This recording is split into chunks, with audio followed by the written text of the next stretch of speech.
Preserving wildlife and biodiversity in Africa is vital, but is conservation compatible with economic development?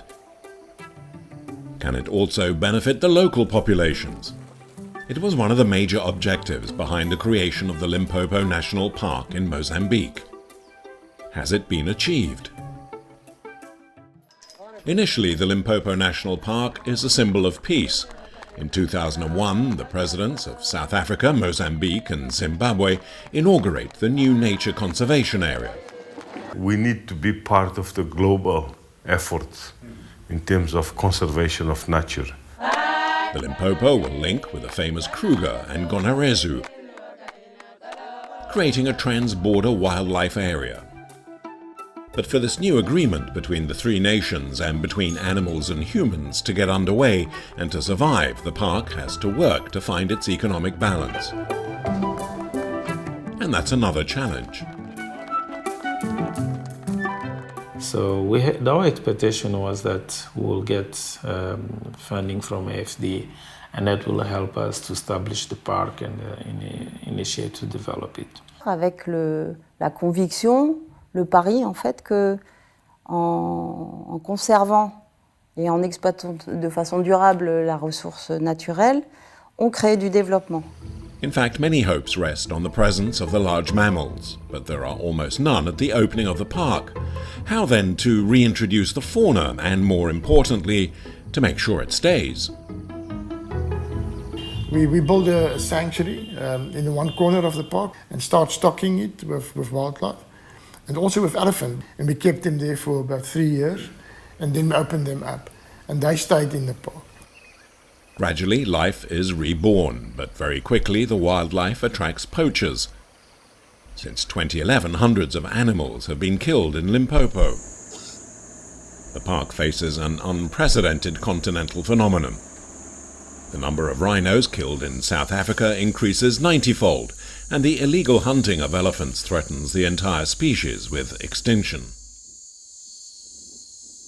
On a doté des moyens supplémentaires, notamment pour la création d'une brigade d'unités spéciales qui travaille donc étroitement avec les rangers en Afrique du Sud.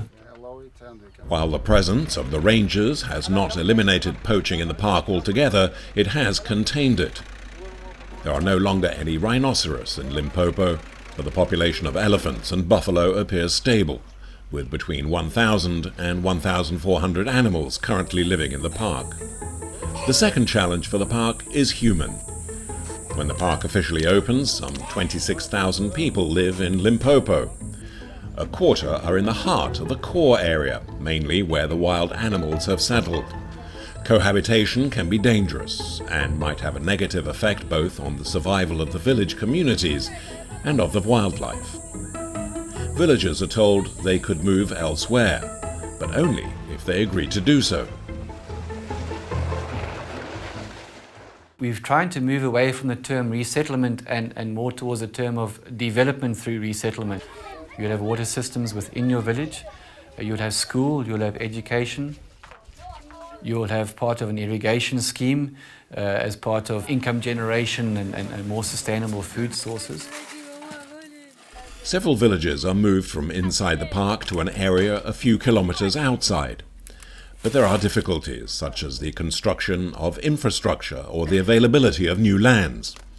And the move has now been delayed. It is likely not to be completed before 2017 or 2018.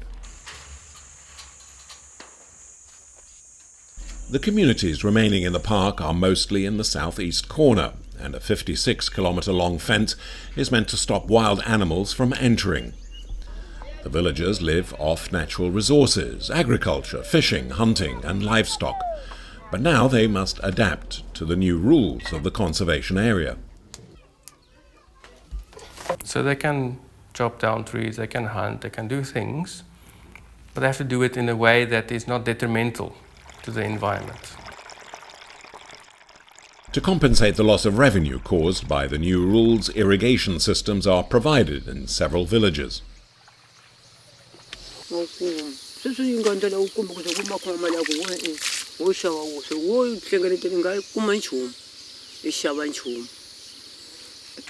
The park also donates part of its income to the villagers.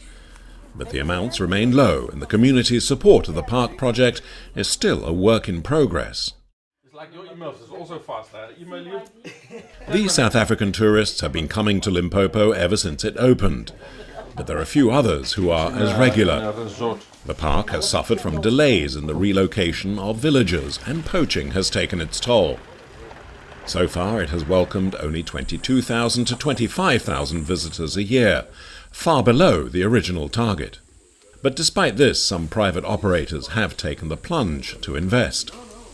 The company markets, especially in Holland, Germany and France. So they'll send the package. The people come from Joburg, they do Mashampaan, then they go to the coast, and then they go back to South Africa. In 2015, the private company balances its books for the first time. It provides hope for the future of Limpopo. The park has had to deal with many problems since its creation and has not been able to achieve all of its objectives. On the positive side, fundamental changes have emerged: the creation of new infrastructures and the reintroduction of wild animals, for example, that have opened a new era for the territory. Nevertheless, the initial challenge to safeguard biodiversity and enable economic development remains.